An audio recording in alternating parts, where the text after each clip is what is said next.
Coucou! Comme vous êtes nombreux à avoir aimé mes cartes d'été, je reviens pour vous montrer comment réaliser ces doodlings sur le thème de l'été. Donc vous allez voir que c'est hyper simple, c'est parti! J'utilise des feutres liner de la marque Pigma Micro, mais vous pouvez utiliser n'importe quel feutre. Du papier Bristol, et je prends du Bristol parce que je vais utiliser des feutres alcool pour la colorisation, et mes feutres graphite, donc qui sont des feutres alcool. Vous pouvez également utiliser des Pro Markers, des Copic ou n'importe quelle marque. J'utilise deux tailles de feutre noir, un pour faire les contours et un pour faire l'intérieur de mes petits dessins. Avec le feutre le plus épais, je fais mes contours et les détails et les visages, je les réalise avec mon feutre le plus fin. Donc j'aime beaucoup utiliser cette technique pour faire mes doodlings. Donc voilà, je vous montre un peu comment je réalise différents petits personnages kawaii, des petites choses sur le thème de l'été, de la plage. Donc je vous montre ça pour que vous puissiez les refaire à votre tour. N'hésitez pas à me mentionner, à me taguer sur les réseaux sociaux pour me montrer vos réalisations. Donc je vous montre d'un peu plus près, c'est hyper simple. Vous pouvez après également en inventer.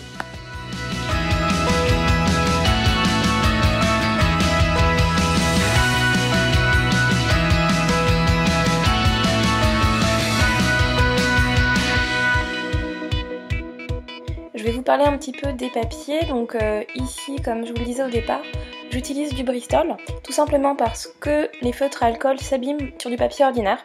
Donc il y a du papier spécial pour les marqueurs, mais je le trouve beaucoup trop fin. J'aime utiliser mes feutres alcool sur du papier Bristol.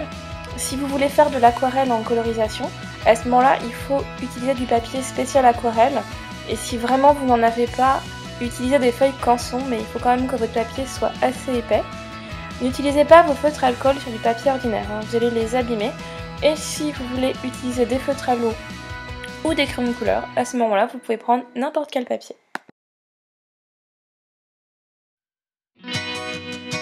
Remplir un petit peu votre feuille, dessiner des petits cœurs, des étoiles, des petits ronds, des toutes petites choses, de manière à avoir une page bien remplie.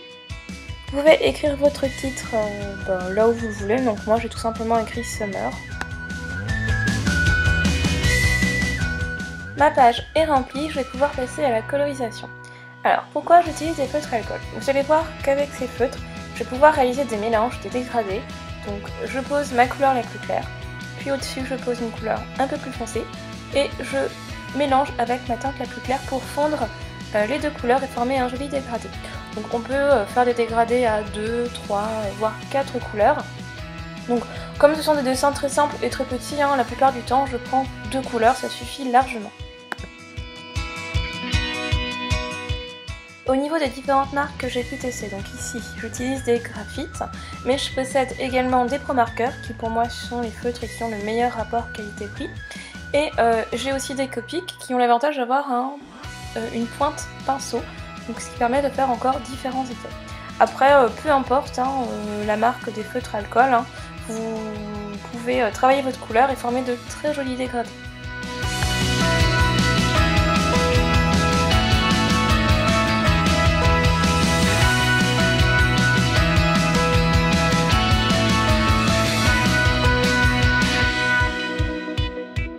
Quand vous voulez faire un dégradé, n'attendez pas que vos couleurs sèchent avant d'appliquer votre deuxième couleur.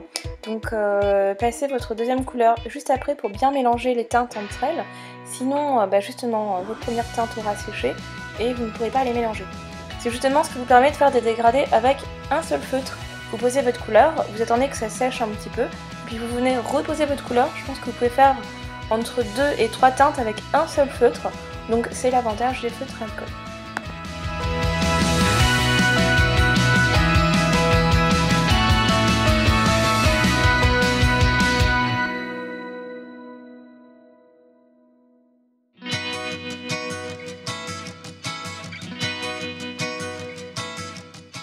Et voilà, cette vidéo est maintenant terminée. J'espère en tout cas que mes petits dessins vous ont donné envie de vous lancer dans le doodling, que ça vous a donné envie de réaliser des petites cartes, des tableaux, plein de petites choses. Vraiment, n'hésitez pas à me montrer vos réalisations sur Instagram, sur Twitter, en me mentionnant ou voilà, en m'envoyant un petit message. Ça me fait vraiment plaisir de voir vos créations inspirées des miennes. Je vous fais des gros bisous et je vous dis à très bientôt. Bye bye!